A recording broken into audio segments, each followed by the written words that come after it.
today I have the honor of introducing our first presenter.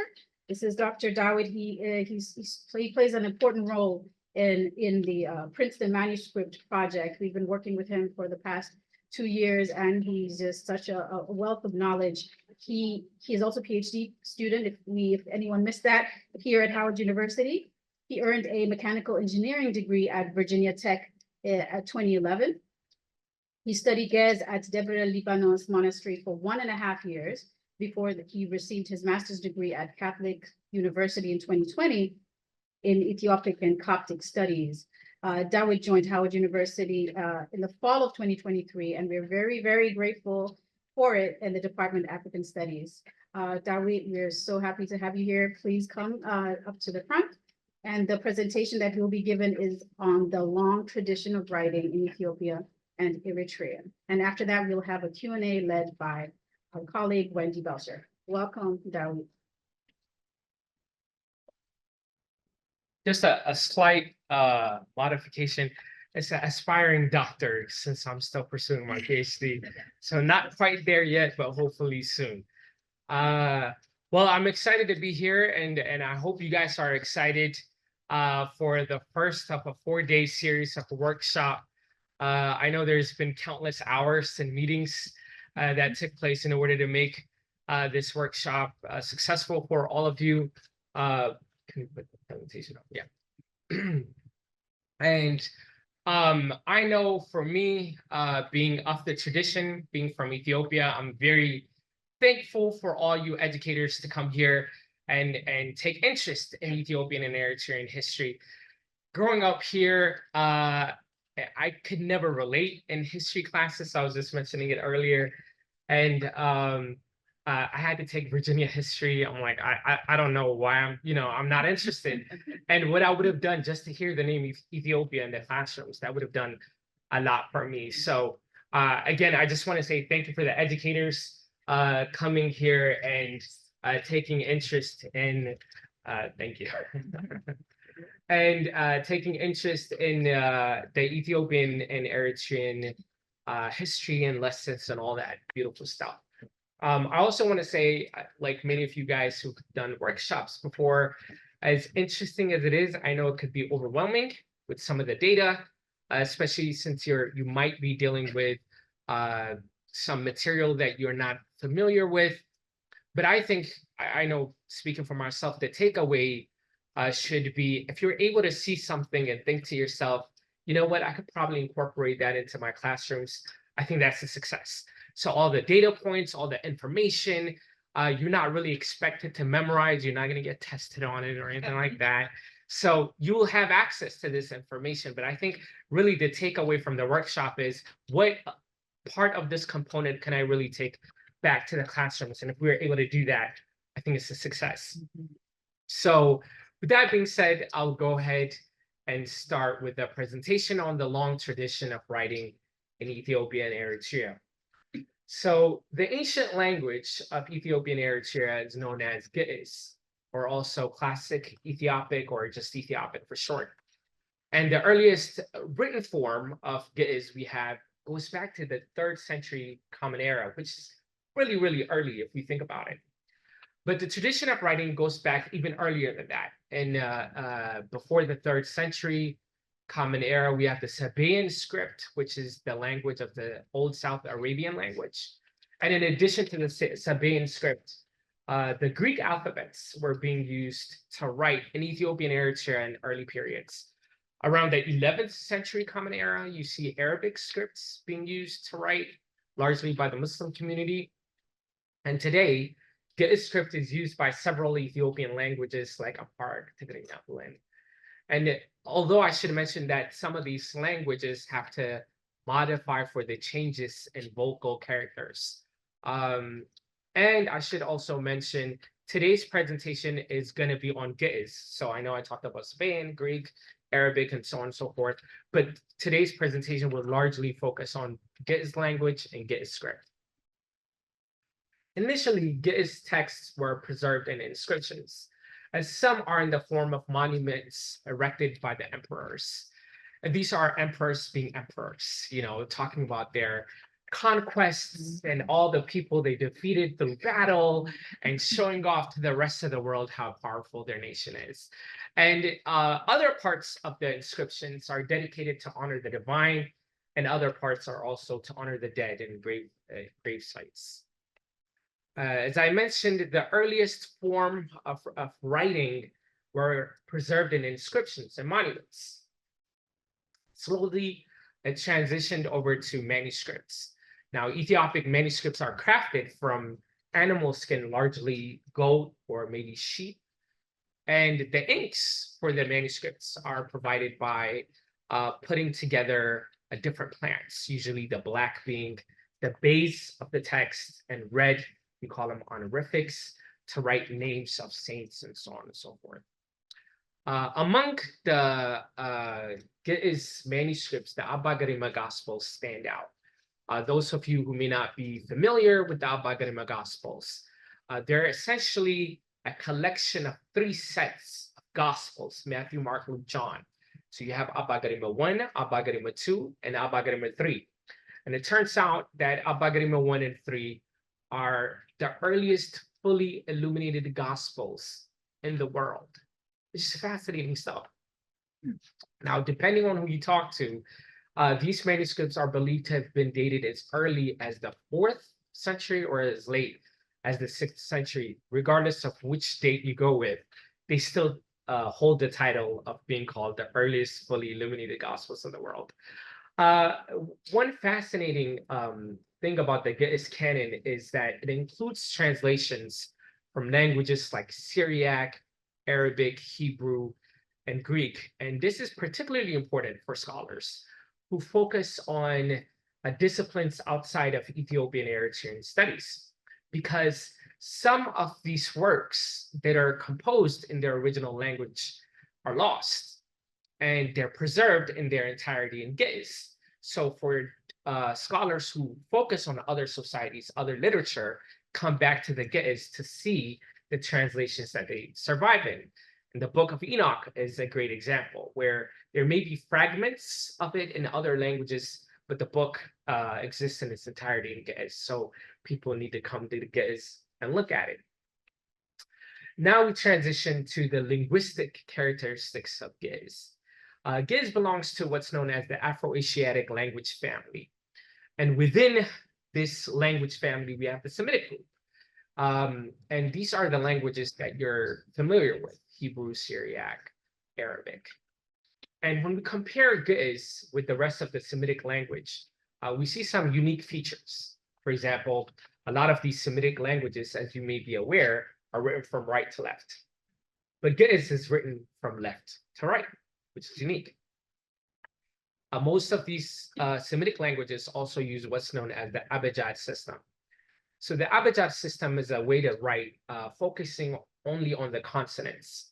For example, my name is Dawit, Dawit.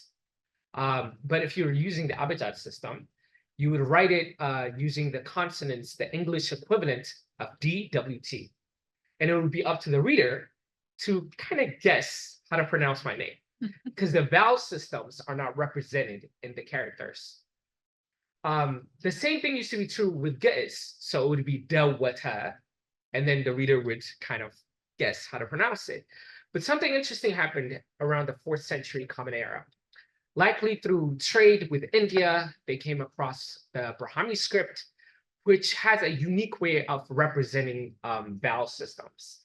And there is the primary consonants. What I mean by the primary is the letters or alphabets or scripts that you see in the first column going straight down.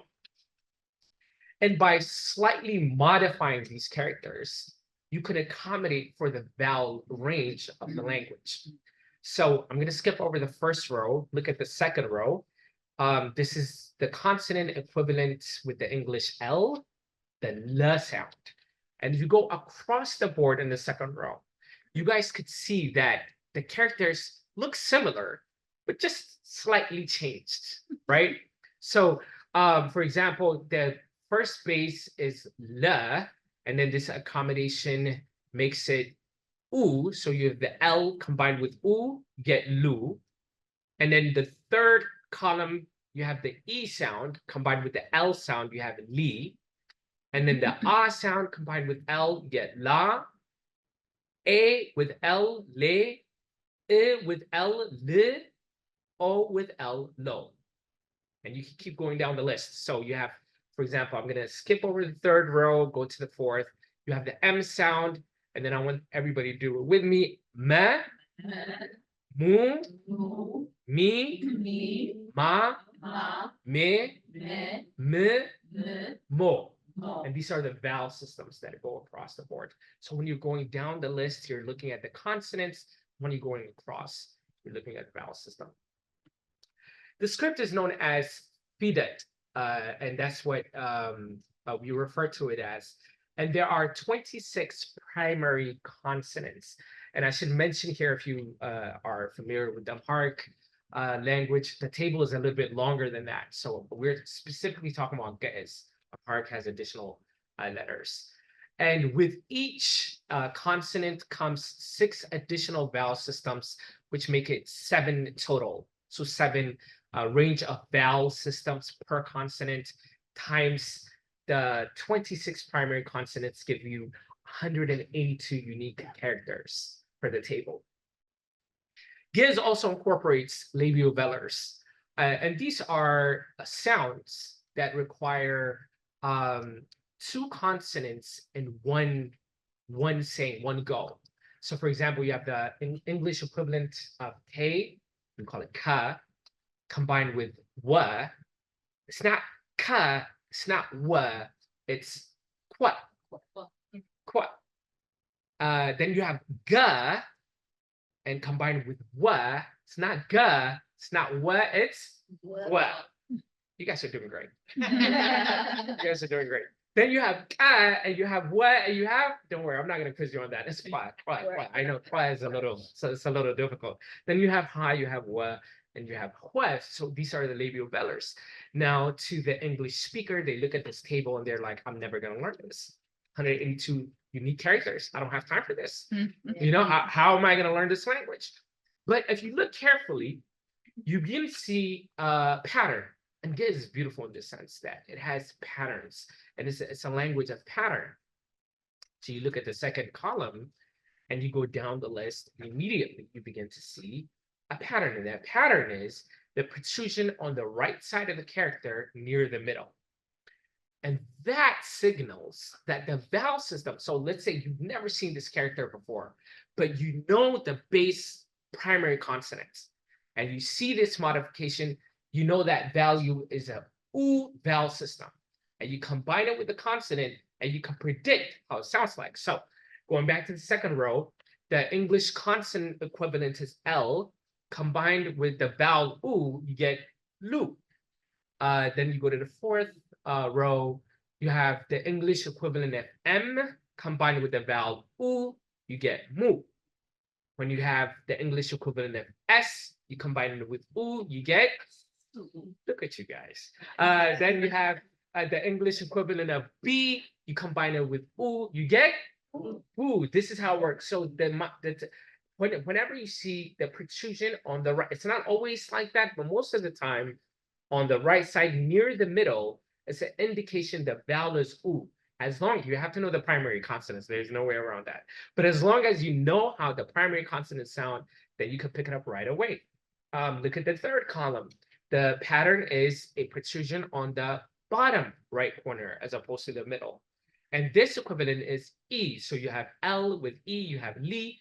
M with E, you have mi. S with E, you have C. B with E, you have, and then you pick it up, and so on and so forth. A, U, E, I, E, O.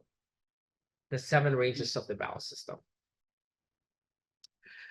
Now, we move on to the morphology and the tonal features of Ge'ez. So one of the most beautiful things about Ge'ez, and why I fell in love with it, is it's a tonal language. And those of you who don't know what a tonal language is, it's a language that by changing the tone of the word, you can give a different meaning of the word. This is not true for the derivatives of Ge'ez like Amharic and Tigrinya. So for example, And I've read grammar books that say the tone of is doesn't change the meaning. That's just not true. But we're gonna look at it right now. So for example, you have two main tones in Ge'ez, what we call the rising tone and the low tone. And you have the word baraka. Baraka is the same word. When you do the rising tone, you say baraka. Everybody say it with me, baraka. Baraka. And then when you say it with a low tone, you say baraka. Baraka. It's the same word. I hope you could hear it. Baraka versus baraka. Different tones, same word, same letters, same everything. But when you say it with a rising tone, baraka, the meaning is the women blessed. The subject, the women, verb, blessed without any indication of what the direct object is. Baraka, the rising tone. Then you say it with a low tone, baraka, and suddenly the meaning is he blessed her. Different subject, he. The verb stays the same, and now you have a direct object, her. Same word, same letters, different tones. The tones dictate the meaning of the word. What is also unique about Ge'ez compared to the English language is that it typically follows a verb subject object pattern, and underscore highlight the word typically because it's not always the case, but this is the pattern that we see. So compare that with the English, which is the subject verb object pattern. So in English, you would say something like the man went home, but in Ge'ez, it would be something like went the man home, right? Changing the subject and the verb around. And this is particularly important when you're beginning to translate from Ge'ez to English. If you're doing word by word translations, you get some really funky English translations. So you have to think in terms of English, go back to Ge'ez, and then something's happening. Okay. So another interesting feature of Ge'ez is that it frequently uses verbless clause, and this does not exist in English. Think about the sentence, the man is a teacher. The man is a teacher. The to be verb is needed in order to have a complete thought. But when it comes to Ge'ez, you can get away without any verbs. And you could say, bi'isi mamhir. Bi'isi means man, mamhir means teacher. Literally, man teacher. But that is a complete thought, complete sentence in Ge'ez. So when you translate it, you would say the man is a teacher. What is also interesting is the definite and indefinite articles are not marked in Ge'ez. So the sentence bi'isi can be translated into English as the man is a teacher or the man is the teacher. That would be in context. What's also interesting is you can translate it based on present or past tense. The man is a teacher versus the man was a teacher. Another feature of Ge'ez that I find fascinating is explicit subjects are unnecessary when the context is clear in the sentence. So in English, you might say something like, he was blessed. And the personal pronoun he is necessitated in order to have a complete idea, a complete thought. But in Ge'ez, you can get away with just the verb, takadesa. And in the verb is embedded the personal pronoun. So it is clear to the reader who we're speaking about.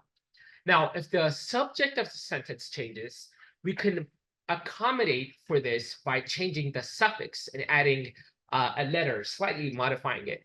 So for example, the verb takadesa, if I wanted to say I was blessed as opposed to he was blessed, I'll slightly modify the suffix from takadesa to takadesku up here on the top left. And that would indicate the ku, the ending ku would indicate I was blessed. And if I change the ku to ka, it would be tekadeska, meaning you are blessed. And you know, we're all blessed. So if you wanted to say we are blessed, then we would say tekadesna. Now, it's important to mention that personal pronouns do exist in Ge'ez. So for example, the personal pronoun I is ana. So I can easily say Ana tagadasku, but this is for emphasis. If I really want to drive home the point, I really was blessed, then that's when you bring the personal pronoun in addition to the verb to really clarify that meaning. But in it's not necessitated. Now, one of the fun things about learning Ge'ez is that a lot of the words that we have in Ge'ez have a root verb, usually third masculine singular form. And why this is interesting is because if you come across a Ge'ez word that you've never seen before, but you happen to know the root, you can guess what the word means. For example, think about the verb to sit. What do you sit on? You sit on a chair. But the words sit and chair are not related. They have nothing to do with each other. But in Ge'ez, the verb to sit is nevera. And you sit on a chair, which is menevera. Listen to the NBR repeating, right? Nevera, the root is NBR. Nevera and menevera. Menevera. So the words are related, and by looking at these patterns, you can create some really poetic sentences in Ge'ez. Think about the following sentence in English. The saints performed liturgy in the sanctuary. If you're a non-English speaker, your afternoon is going to be spent looking up the word saints, performed, liturgy, sanctuary. It's going to be a long day for you. But in Ge'ez, the same sentence could be translated as adus adasa adase b'maqdasu. Listen to the pattern of the QDS as I'm repeating it. Adus adasa adase b'maqdasu. Equivalent to the English, the saints performed liturgy in the sanctuary. What this shows us is in Ge'ez, once you know the root, then you could start to perform or get words and build sentences just from one root. And as long as you know the root and you know the pattern, you can start to translate words without looking up every word, which is a fascinating feature of Ge'ez. Now moving to the cultural and historical influence. Ge'ez has influence across the world, most notable in Egypt and South Arabia. If you know the history of the Ethiopian Eritrean Church through the ecumenical relations with Egypt, there are inscriptions found in Egypt, and through the history of South Arabia, there's also inscriptions found in South Arabia. In the medieval period, Ge'ez speakers traveled to Europe, which led to Europeans learning about this beautiful language. And in the 1500s, the Ge'ez Psalter was printed using the print press. Ge'ez remains a liturgical language in Ethiopian Eritrea Orthodox churches. Here, while it's true, I do have to push back a little bit, and here's why. When I hear this, and I hear this a lot, and you hear a lot of people saying, isn't Ge'ez like the Latin form of Ethiopian? I'm like, yes, kind of. But here's why I push back. When I read this, and maybe it's just me, the imagery that comes is of this old man in a cave doing liturgy, right? Like that's kind of the image that I have. While that is true, there are old men in a cave doing liturgy.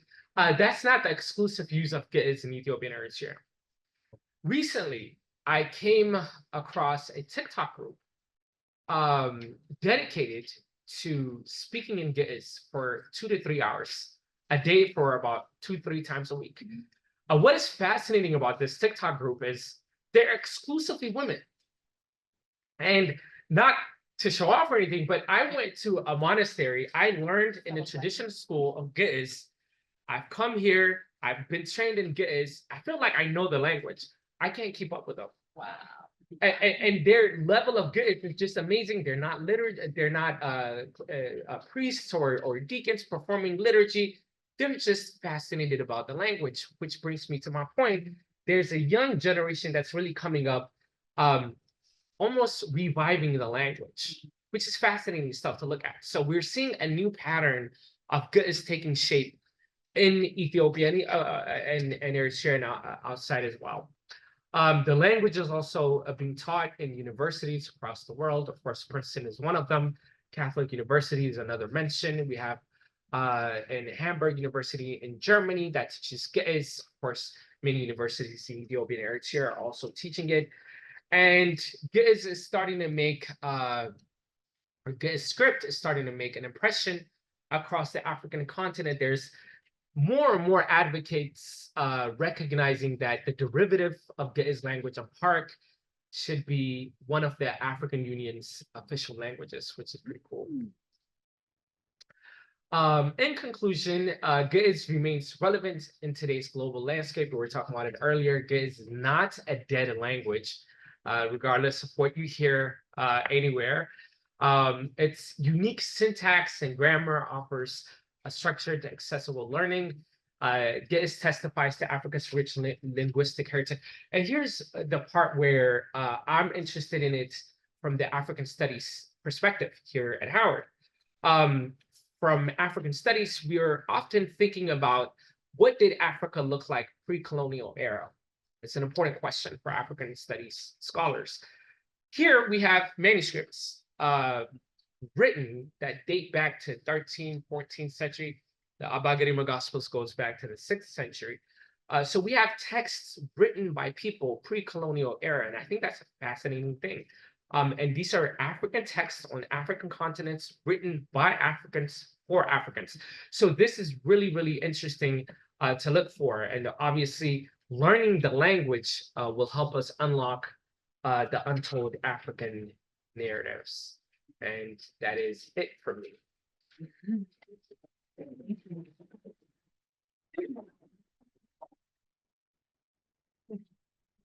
How great is Dawit?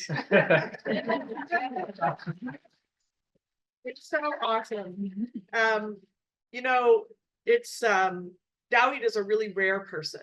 The number of people in the world who know English and get as well as Dawit, it's probably maximum about 100. So when you're listening to him, you're hearing from somebody who's really unusual and somebody who's been trained kind of in the quote unquote Western system, but also in the Ethiopian Orthodox system, which has, by the way, a very, rigorous educational system that goes through many different stages and so on. So we're just so fortunate to have him with us. So any questions in the room? I think there might be questions online, but I wanted to start if there's any questions in the room for Dawit. Yes. So just thinking of like the students that I work with, and I'm sure a lot of us work with, how much exposure do you think our Ethiopian and Hark students have had to the language? That's an interesting question. So, and we have to be careful when we answer that. It's easy to, especially in the West, to think of like Ethiopian studies as being exclusively Christian, particularly Christian Orthodox, and that's not true. There are Muslim Ethiopians and Eritreans, there are Protestant Ethiopian and Eritreans, and then there's Orthodox. The Orthodox, when they go to church, they're going to see Ge'ez, so they're familiar with it. The Protestants and the Muslims, not so much. They're aware that Ge'ez language exists, but they may not be familiar with it like their Orthodox sibling. So that's something to think about as well. Thank you. Yes. Question. Do you have any links or anything that I'm very much interested in the language? So if you have anything that I can help you. Yes, I do actually. So I teach Ge'ez online. So we could share that with the group, and that's one way to do it. Or of course, there are other universities that teach it, although it's expensive. I teach it at a very low rate. Oh, it's yibel.org. If you guys want to write it down, YIBEL. Oh, there it is. Yes, YIBEL.org.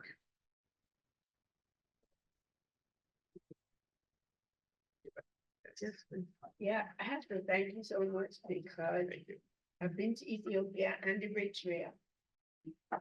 And it was awesome. If any of you figure where you want to go to in Africa, you have to go to both though, because they're one and the same people. But we're divided. But Granny's in one country, grandma's in another one, and the supposed daddy could be between the two. So, did I say something politically incorrect? No, you're fine. If you gotta watch what I say. Anyway, I wanted to ask you, Axum, the God of Adult with the obelisk, Axum, I was fortunate to have been on a Fulbright and witness what the Ark of the Covenant celebration. Now, how does that connect with, or does it, and Lalibela, with the GX scripts? With the Your scripts. yes. script, okay. If I don't pronounce it right, but I'm working on it. Sure, sure, I've studied sure. Amharic and Tigrinya for 1 month Yeah. and zip. So this is a really interesting question. The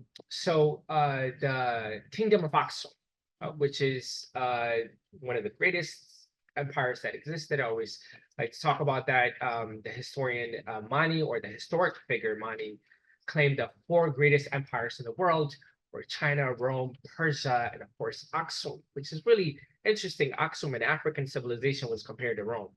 So here we have in Aksum kind of the rise of Ge'ez literature, both in the inscriptions. We know, like I mentioned, the Abhagama Gospels were compiled in the 6th century. Around the 7th century, what happens is the rise of Islam. Aksum was connected with trade systems up north. They lose access to that because of Islam, and they go further downwards to the Lasta region. And there's a transfer of power. This gets really confusing stuff, but then the power goes downwards to Lalibela. So then you have the second kind of dynasty that comes up, depending who you ask, the 10th, 11th, 12th century. So there's a transfer of people and migrating downwards towards the south. But the teachings and the Christian texts and the ideas are still the same. Unfortunately, we do not have any manuscripts from the era of the dynasty itself. What we have is manuscripts that tell us about the dynasty that existed about 200-300 years ago. But from the dynasty itself, we don't have any manuscript. We have some written texts and things like that. I don't know if I forgot anything. Oh, my other question is, could you teach this here, please? We will go through it, right? Oh, yeah. Students need to learn stuff like this. Yes. I graduated 50 years ago. My brain is just like. I mean, we have to say that Professor Work is teaching Amharic here, so you definitely have the opportunity to learn Amharic. I wasn't trying to take a job.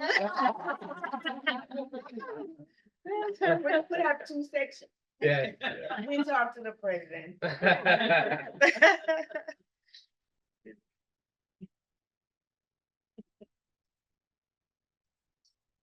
Yes. I was just wondering, like, are there any like non-Christian texts that are written in Ge'ez? Like, Yes. Are there like maybe like, yeah, Great question. So there's the canon of Ge'ez is really, really large. Of course, the I don't want to put a percentage, but the large number are Christian texts.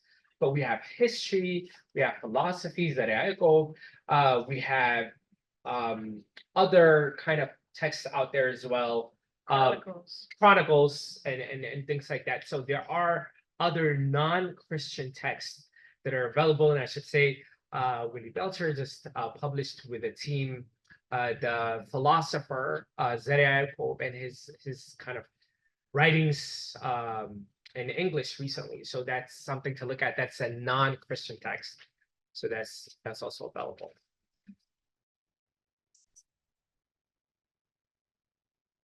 I think you had a question. I had a question, and it comes from just observation I've made, attending Coptic Orthodox church setting among Parishad Philippines. And I feel that there is a desire for the younger, I guess you say, the younger youth or the younger to participate. But how do you believe that gap of including them into the dialogue, into the conversation? So whether it be, I don't know, of course, there's Tigrinya and then there's Amharic, but in the church, it's it, right? Certain portion of the service is the Ge'ez. And when you want the youth to not go away, but continue to come and participate, and is that divide or gap lessening from your observation, or is it widening?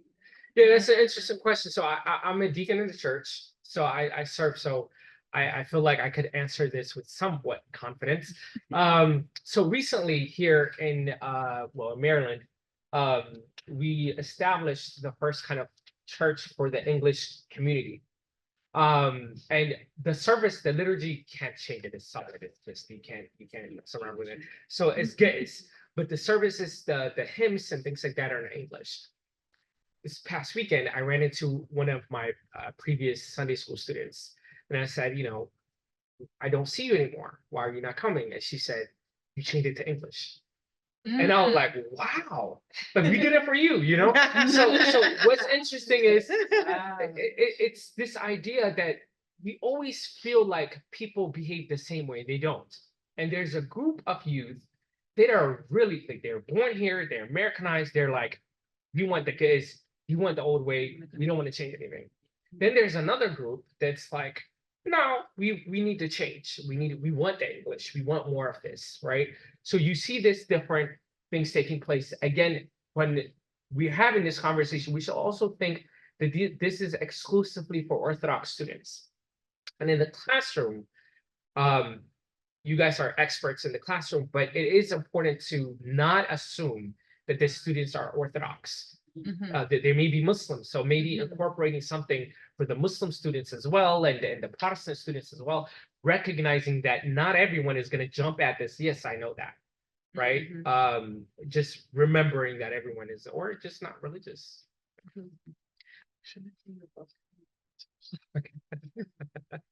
Yes, so my first book, she's reminding me, is titled I Need Answers, and it's just kind of an overview of the Orthodox Church. Is written with my Sunday school kids in mind, with all the questions they've bothered me with for the past 10, 15 years. And but it gives, I think, a great illustration of kind of a bird's view of what the church is about as well. So that kind of will, okay, this is what it is, so you're not just coming into it blind. You can buy this book on Amazon. It has 400 positive reviews, so it's not nothing. Thank you.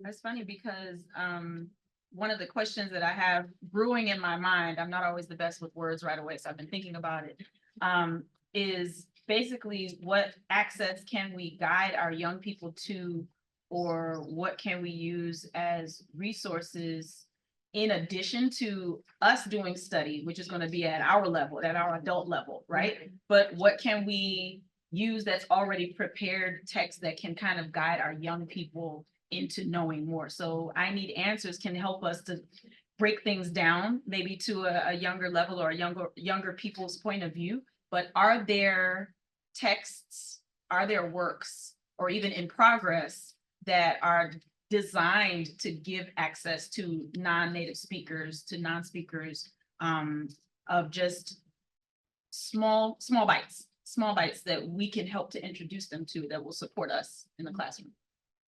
Yeah, I know you're going to present on this later on, but that's what the PEM website is going to be all about.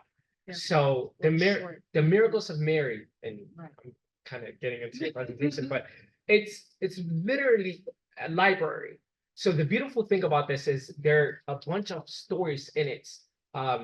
Like I was mentioned before, these are small bite-sized stories, and each one of them could be really tackled like a book, right? So you can deal with this and really interact with it with the students. Most of them are translated into English, so you have access to this. And I think this is a really beautiful thing in order to give students an access to read African tales. So that's where I would begin. My book, like I said, is more religious based for the audience of a Sunday school student, but the PEM is just, here are the stories, and you read it the way you want to. If you want to make it religious, great. If not, great. Read it like literature. Okay. Yeah, and we're presenting on it later today, Yes. so. Right.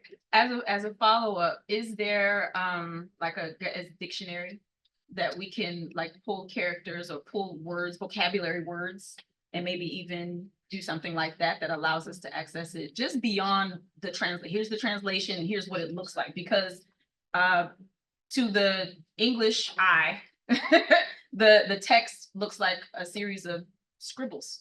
yeah. You can't read it, but to give the children a word here, a word there, a series of sounds that they can really put together, like the chart that you gave in the beginning of the presentation. Is there a glossary or a dictionary? Leslau, Wolf Leslau, there's a concise dictionary. I think that's the best that I've seen, that is available. Yeah. So there's like this big version and concise version, the concise, I still use it. Okay. So that would be kind of like the way to go about it. Yeah. And really, learning Giz is not as hard as people think. The hardest part of learning Giz is the alphabets. And once you get over that, it's actually a lot easier than people think. One thing I just want to kind of point out here in terms of examples is that English speakers do recognize this character. That is a T. So it's a good one to work with, kind of training people in the way that there's the consonant and then there's the mark, right? And I don't know, I have no gift for languages, so I have to kind of train myself with various mnemonics. So one of the things that I do for the U is that I have the word flute. And I'm like, it has a flute. So flute has a U in it, and each of these characters has a little flute that it's playing. That's how I remember it. So here you have two, right, with the flute. And you can have other mnemonics, but that might be one to start with to kind of train them with a little bit. It can be really intimidating to people who are not used to this. And one of the things I always tell people is that, and she handed it to him, is one word. It's one word, right? And you have to grasp that first, right? He's doing, I was blessed, and you're like, there's only one word, right? Yeah. So it works. These Afroasiatic languages work in a really different way in terms of the writing and stuff like that. So it's very hard, but this is how we keep our brains young, is by forcing ourselves to do things that are very like, what is happening?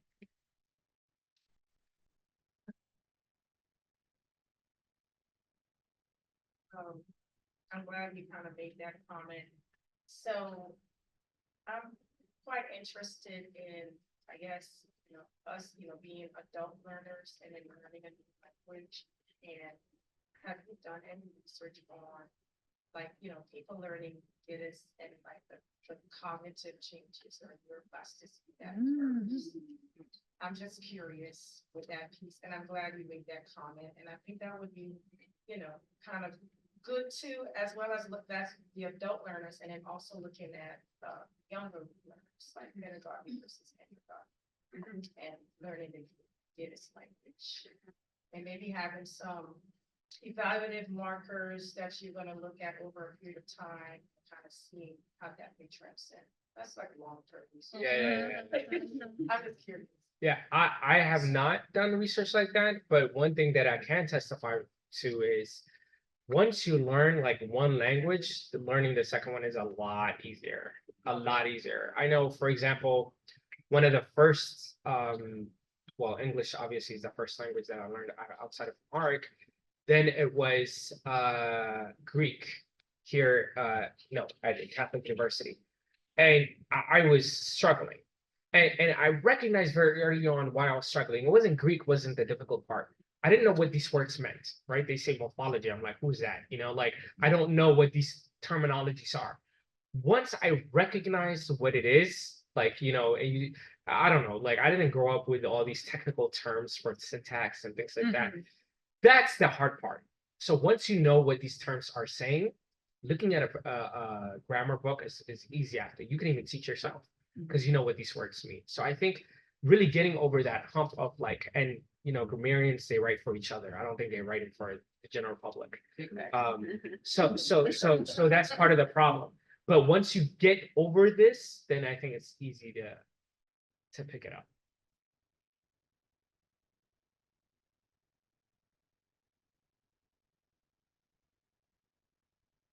Right. Looking at some of the online questions. Okay.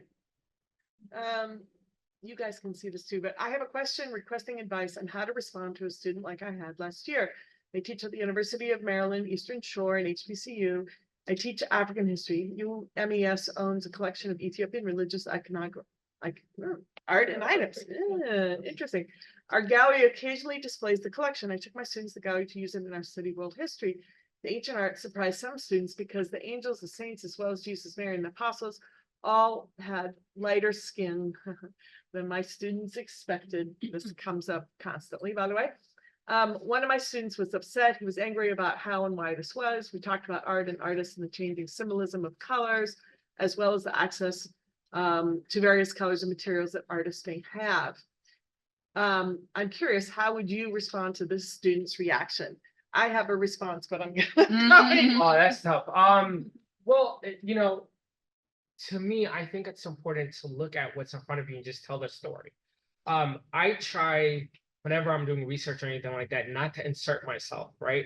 This is what's in front of us. What does this mean? It means that, you know, there was interactions happening. There's influence in the art happening.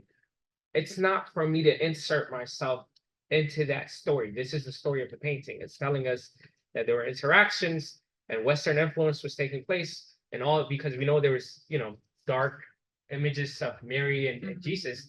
So that is the story of the painting. I see myself and my role of telling the story as is, right? And then maybe at the end saying, okay, here's my take on it. So just explaining to the student, you know, that's the nature of the story. That's what happened. And that's what this painting is telling us. This comes up all the time, and you will experience it with your students. And I'm always, what I say to them is, why do you see this as white?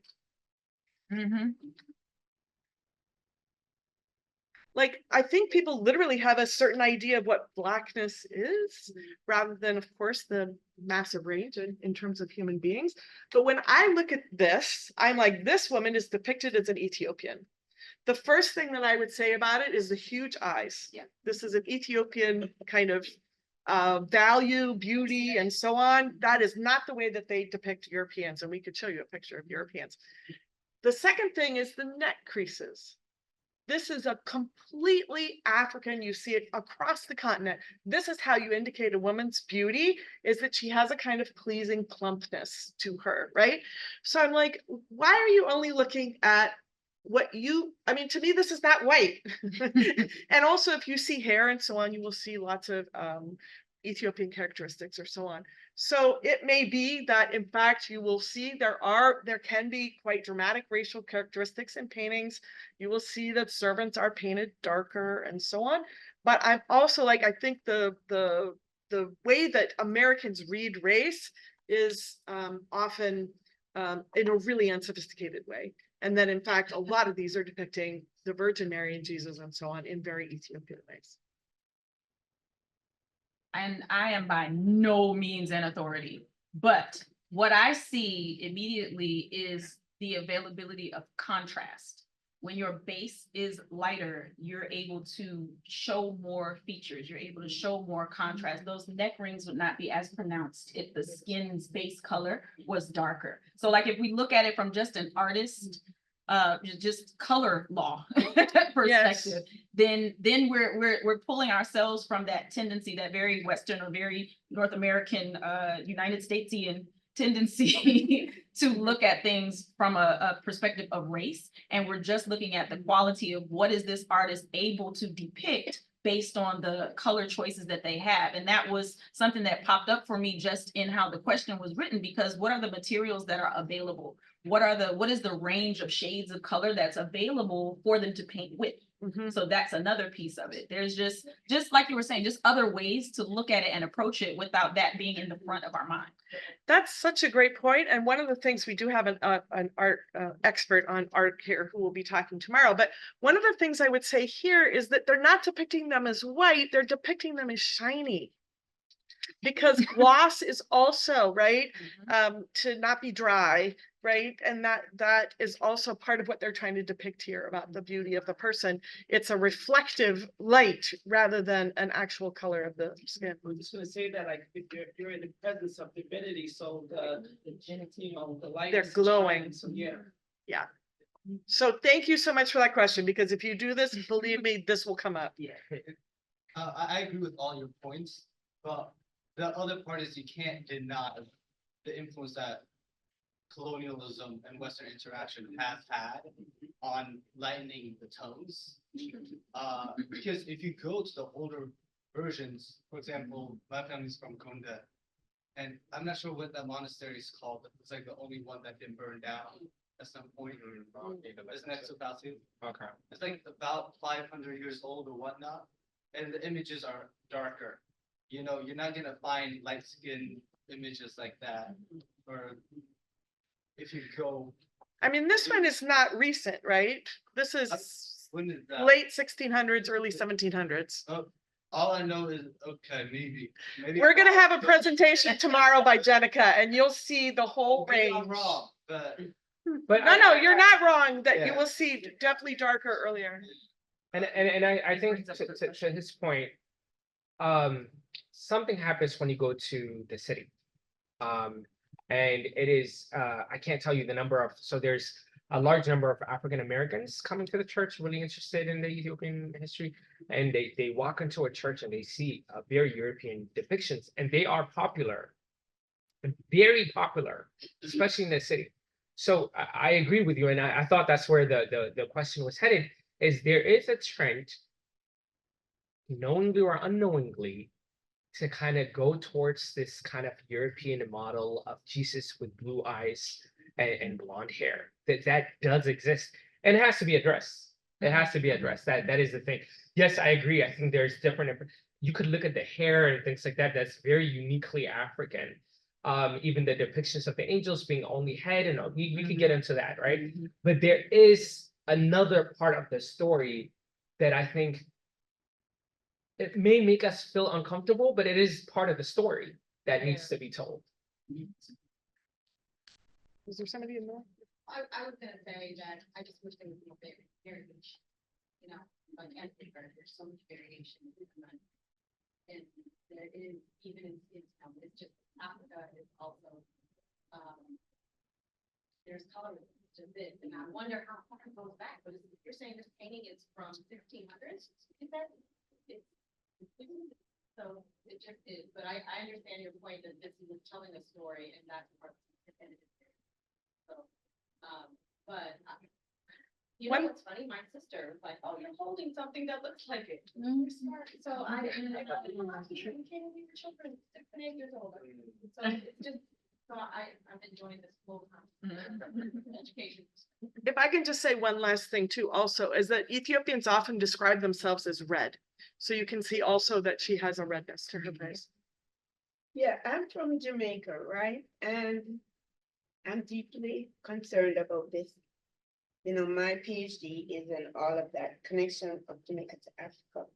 And when I think about it, if you went to some part of Jamaica in the middle of the island where people really don't see white people that often, they look at me and I have to argue. No, I'm not trying to be white. I'm proud of my melanin. Yeah. But they'll argue with me and say, "You're not Black." And some of them think I'm white. So therefore, you have to be careful of how light you make the characters, because the child will be confused. And these kids nowadays, they're not scared. My mother told me, "Sit and be quiet. Children are seen and not heard." These kids will argue to a point, and they're 3 years old and can barely speak. No, if you go to the Bahia of Brazil, Yes, where I've been to. Right? You've been to Bahia, girl? I'm sorry, I'm just. Oh, you just said amen. All right, finish it. And you go to that church. Oh, I was gonna stick my shoes up. I forgot I have on white sneakers. The Jesus, Mary, angels, booze, whoever, maybe not Satan, is Black. They're Black like this. So that a Black child would not question. They might say, "Well, how come these people are so dark?" I would tell them, "Have you been to Mali and seen the Pearl people? They're Black like this, and you have different shades of Black."